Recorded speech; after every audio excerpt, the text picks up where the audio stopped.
우리나라 법에는 이혼하는 방식이 두 가지가 있습니다. 하나는 협의로 이혼하는 방식이 있고, 두 번째는 이제 재판으로 이혼하는 방식이 있죠. 비율은 이제 협의 이혼이 훨씬 높죠. 협의 이혼은 어떤 사유로 이혼을 하는지 법에서 전혀 개입하지 않습니다. 그냥 두 사람이 좋아서 만나서 살다가 두 사람이 그냥 정리하겠다고 하니까 그냥 그 의사를 확인해 주는 것 뿐이거든요.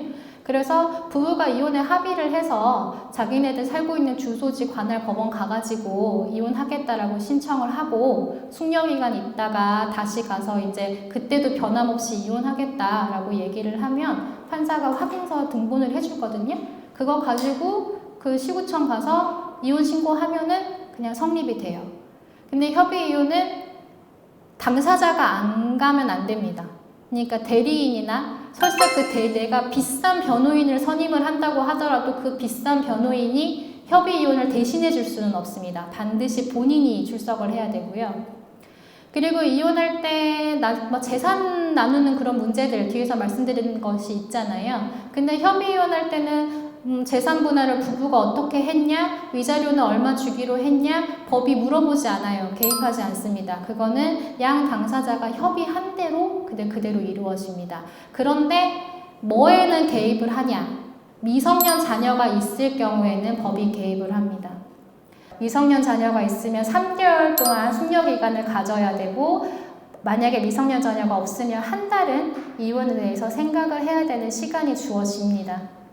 네, 그래서 미성년 자녀가 있는 경우에는 그 법원마다 조금씩 다른데 의무적으로 상담을 해야 되는 법원들도 있습니다. 거의 서울에 있는 모든 법원들은 미취학 아동이 있는 경우에는 부모가 반드시 양육에 관한 교육도 받고 상담도 받아야지, 그래서 그거를 이수했다는 이수증을 제출해야지 협의 이혼 절차를 계속 진행할 수 있도록 그렇게 되어 있습니다. 그러면 협의 이혼이 안 되는 경우들이 있어요. 예컨대 법원 앞에서 만나 했는데 일방이 안 나와요. 말만 그렇게 해놓고, 혹은 신청까지 다 해놓고 기일까지 잡혔어요. 숙려기간 지나고 내가 나갔어요. 상대방도 나왔는데 판사 앞에서 저는 이혼을 하고 싶지 않습니다 얘기하면은 협의 이혼 신청이 없던 게 돼요. 네, 그럴 경우에 이제 협의 이혼이 불가능할 경우에는 재판상 이혼을 해야 될 텐데, 재판상 이혼은 아무 경우에나 할 수 있는 게 아닙니다. 법에서 정하고 있는 재판상 이혼 사유가 있어야지 이혼이 되거든요.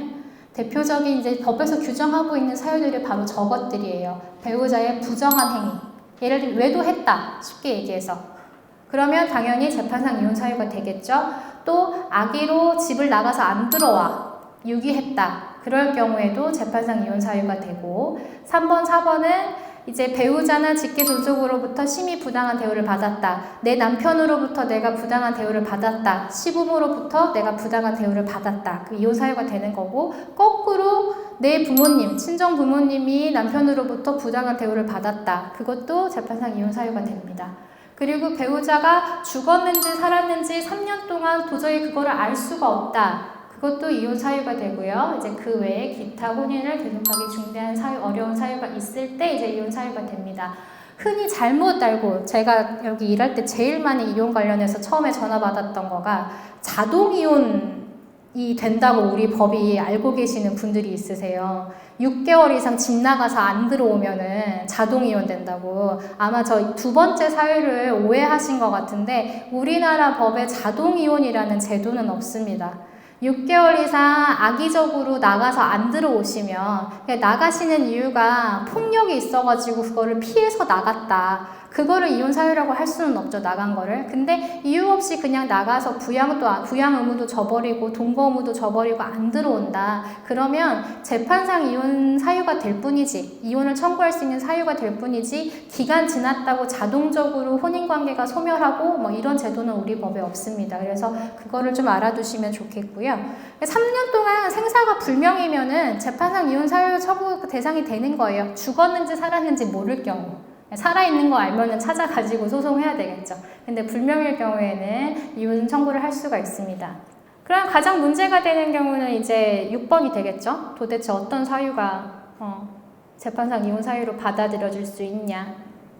중독, 알코올 중독이나 뭐 이런 약물 중독이 너무 심해. 그래서 이거의 6번의 핵심은 그렇게 생각하시면 됩니다. 어떤 사유로 인해서 어느 일방한테 이 혼인관계를 계속 유지하라고 하는 것이 너무 가혹하다.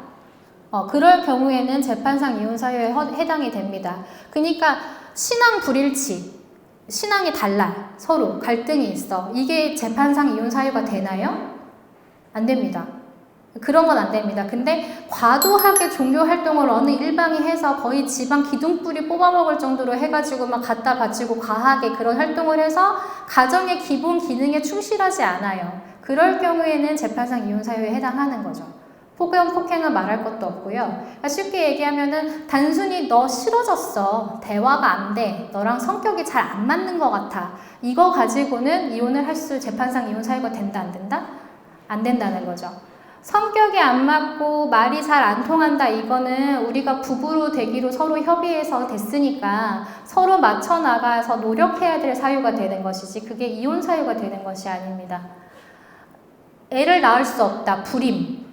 예전에는 불임이라고 해서 막 이혼하고 그랬어요. 예전에 아들 못 낳아도 막 이혼 사유가 된다고 막 예전에는 그랬잖아요. 불임은 이혼 사유가 될 수 없습니다. 그리고 돈을 못 벌어와. 생활 무능력자야. 이게 이혼 사유가 곧바로 된다, 안 된다? 안 됩니다. 내 배우자가 생활 무능력자다라는 얘기는 내가 더 열심히 돈을 벌어야 된다라는 뜻이 됩니다. 그러나 충분히 다 노력할 수 있는 형편인데 고의적으로 그 전혀 부양을 하지 않고 회피한다던가, 그래서 어느 한 일방한테 계속해서 이 가정의 생계를 꾸려라 라고 강제하는 게 너무 가혹하다 할 때는 재판상 이혼 사유가 됩니다. 도박이라던가 이런 중독 같은 사유들은 기타 혼인을 계속하기 위한 어려운 중대한 사유가 됩니다. 정신병 같은 경우도 마찬가지입니다. 내 배우자가 단순히 정신병이 있다만 가지고 재판상 이유가 되진 않습니다. 부부간은 무조건적인 부양 의무거든요. 내가 굶어 죽어도 서로 부부는 서로 부양해야 될 의무가 있어요. 그 말은 뭐냐면 내 배우자가 정신병이 있다 그러면 나는 이혼할 수 있는 권리를 갖는 게 아니라 이 배우자의 정신적인 질환을 치료해줘야 될 의무가 발생을 하는 거죠.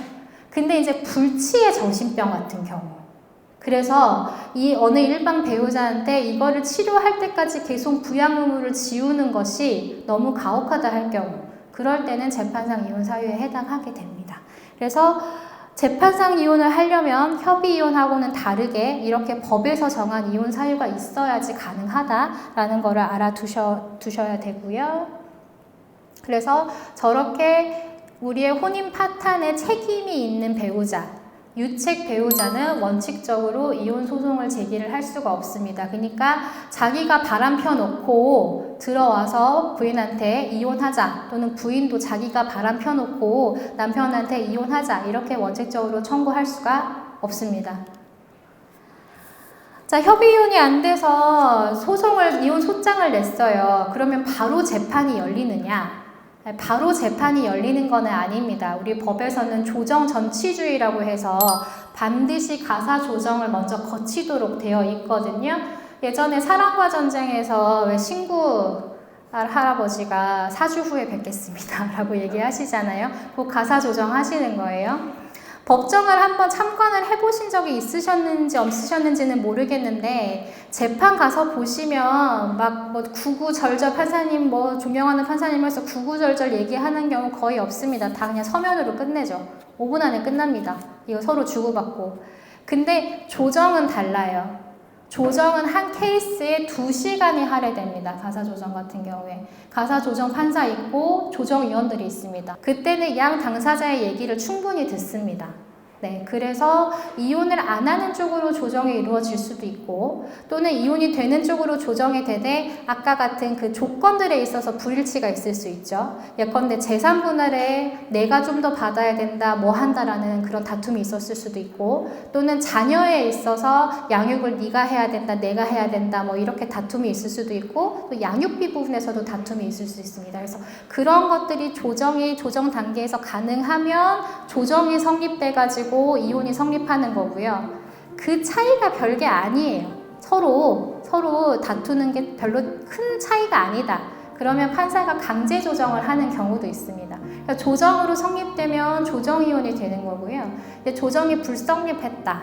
예를 들면 어느 일방은 계속 이혼을 원하는데 이쪽은 이혼을 원하지 않아요. 그리고 아까 다툼이 있는 부분도 계속 쌍방이 평행을 달려요. 그러면 도저히 이게 조정이 안 된다. 그렇게 되면 조정이 불성립되니까 재판으로 넘어가게 되는 거죠. 그리고 강제 조정을 했는데 어느 일방이 나는 이거를 따를 수가 없다 라고 이의 신청을 하면 그때 이제 재판으로 넘어갑니다.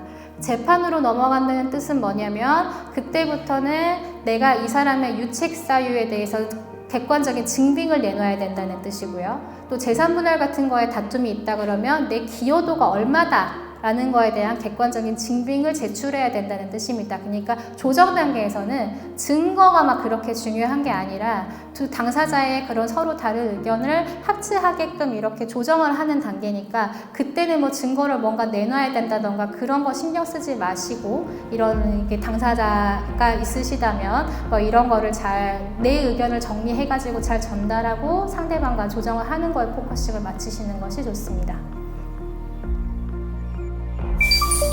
이 영상은 파주시와 경기북부 사회복지공동모금회, 파주시 지역사회보장협의체, 웰미디어 랩에서 제작하고 있습니다.